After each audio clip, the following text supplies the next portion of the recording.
Hey guys, we got the '05 Passat in the shop today, and we are doing the CV shaft on the passenger side.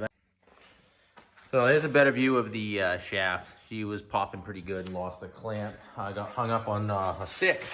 So anyway, you don't have to take the entire front end out on these cars. You can actually sneak the axle out. If you unbolt it from here and take your axle bolt out here, the axle will actually go up into the towards the engine there, and this is the diesel model, and pull out the shaft this way towards the back. So it's a huge time saver.